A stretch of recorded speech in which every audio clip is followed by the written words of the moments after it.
The main components of the chassis suspension subteam are the chassis and the suspension. So when we start design, we start with the suspension kinematics. That controls how the wheels move relative to the rest of the car, the chassis, and how the wheels move relative to the ground. It's a very intricate and very complicated thing. It requires a lot of precision, which is one of the reasons why it takes so long.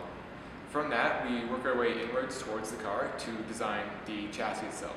The chassis is basically a container for all the other components of the car. So it holds, obviously, the driver, but then it holds the suspension mounts, the springs and dampers, all the pedal assembly, the engine, and of course the bodywork.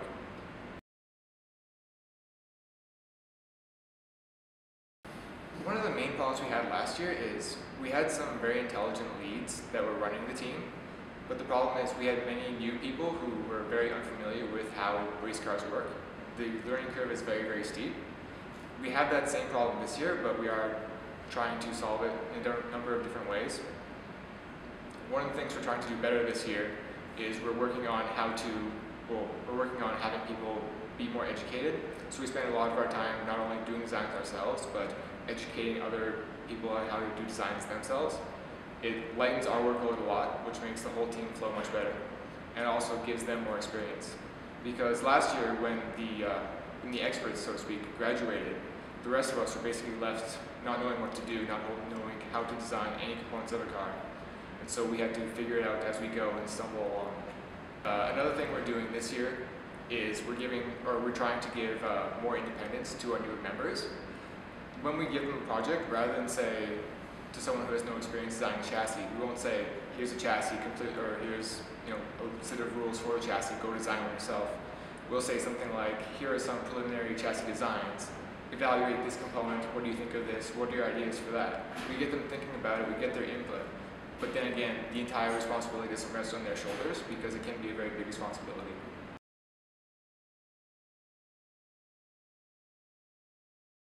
With regards to the chassis and suspension, we had some great components, we had some very poor components. Some of the geometry in terms of wheel motion was very good, very strong. I tried to maintain that and modify that slightly because we are dealing with slightly different design goals this year. With regards to the chassis itself, one of the biggest problems we had was in assembly. It is very, very tedious to cut and weld so many different tubes on a car. All the tubes have to be fit very precisely. It's very tedious work. This year what we're doing is we're actually having the tubes machine cut. So it's much less labor intensive on our part. We also have a much better quality product at the end.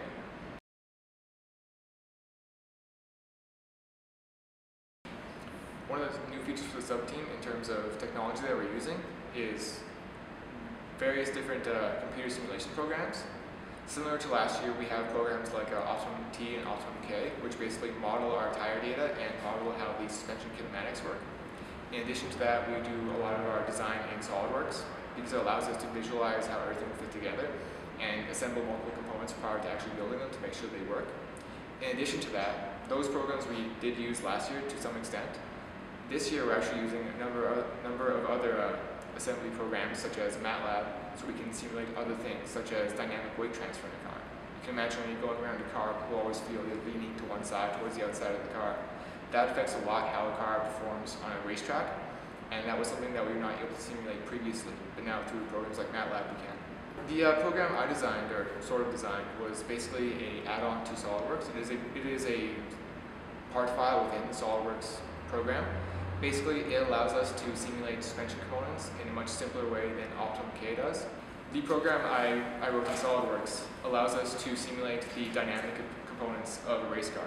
So rather than set where the suspension points connect to the chassis, I can set things such as the roll center, which is the axis that the car rolls around when it goes around a turn. And then from that, I'm given the points where the chassis has to connect to the suspension components.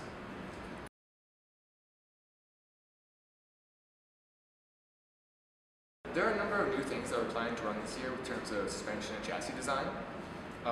Starting from the chassis design, in addition to having the tubes machine cut, which gives us better fitment and much less work for us to do, we're also building the mock chassis, so basically a model chassis made out of wood, which allows us to take much more precise driver measurements.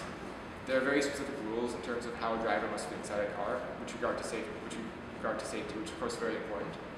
These rules are very hard to know whether or not you're meeting them, if you're just doing designs in SOLIDWORKS, because you can't really put a person inside a computer program to measure them.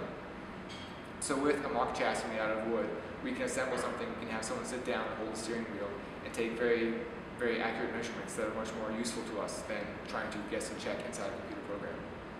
In addition to basically techniques of what we're designing, we're also using technology for these suspension components. We're planning to use carbon fiber tubes and carbon fiber rods for the control arms. In the past, these have been metal tubes, which are quite heavy, and while they work and they're a time-tested design, one of the huge components that we're trying to fix in our car is reducing the weight. So switching from metal tubes to carbon fiber tubes could drastically reduce our weight.